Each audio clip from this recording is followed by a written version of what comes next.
Samajwadi party के राष्ट्रीय अध्यक्ष माननीय अखिलेश यादव जी के जन्मदिन पर 1 जुलाई से लेकर के 7 जुलाई तक पीडीए पेड़ वृक्षारोपण का कार्यक्रम चल रहा है और उसी कार्यक्रम में आदरणीय अध्यक्ष ने मुझे बुलाया कि एक दिन आप उन्नाव जनपद में आकर यहाँ पर तेजी से वृक्षारोपण कार्यक्रम चालू कराइए। तो पीडीए के इस कार्यक्रम में जो वृक्षारोपण का कार्यक्रम चल रहा है उसी कार्यक्रम में मैं आया हूँ और हम लोग जा करके गांव की उन गलियों में, गली कूचों में और सार्वजनिक स्थानों पर जहां पर वृक्ष जरूरी है, क्योंकि ऑक्सीजन का अभाव है। बड़े लोग, अमीर लोग तो ऑक्सीजन खरीद लेते हैं, लेकिन कोरोना टाइम में जो ऑक्सीजन का अभाव देखा गया, पता नहीं कितने लोग दम तोड़ दिए।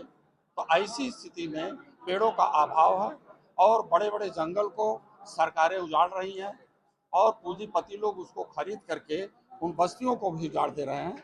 तो माननीय राष्ट्रीय अध्यक्ष जी के जन्मदिन पर सभी समाजवादी पार्टी के लोगों ने संकल्प लिया और उस संकल्प के साथ पेड़ लगाने का अभियान चालू हुआ है। हमें उम्मीद और भरोसा है कि आने वाले दिनों में माननीय राष्ट्रीय अध्यक्ष जी के जन्मदिन से ये संदेश पूरे दुनिया में जाएगा कि यहाँ अब ऑक्सीजन की कमी नहीं रहने पाएगी।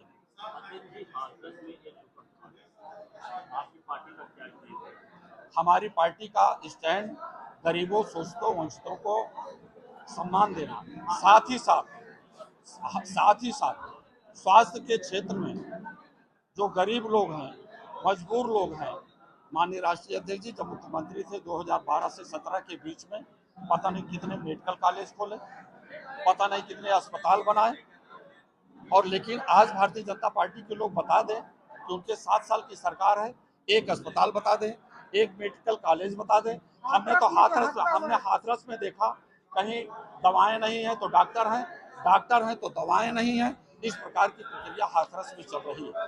पीडीए का तात्पर्य, इस देश में जब भी शोषण और अत्याचार जिनके ऊपर हुआ है उसके साथ हम लोग खड़े हैं।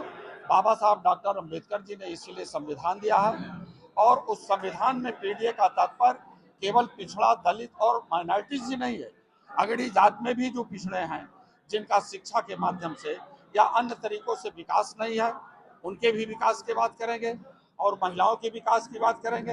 यहाँ लड़ाई तो पूंजीवादी व्यवस्था को समाप्त करने के लिए, सामंतवादी व्यवस्था को समाप्त करने के लिए 90% के लोग एकत्रित होकर के 10% लोगों को इस देश से भगा। जिन सीटों पे उपचुनाव होना है उसमें आप इंडिया गठबंधन के साथ चुनाव लड़ेंगे या सपा अकेले चुनाव लड़ेगी? ये चुनाव का मामला माननीय राष्ट्रीय अध्यक्ष जी इस बात को तय करेंगे। उनके फार्मूले के आधार पर हम लोग चुनाव मैदान में जाएंगे अपने प्रत्याशियों को जिताने के लिए।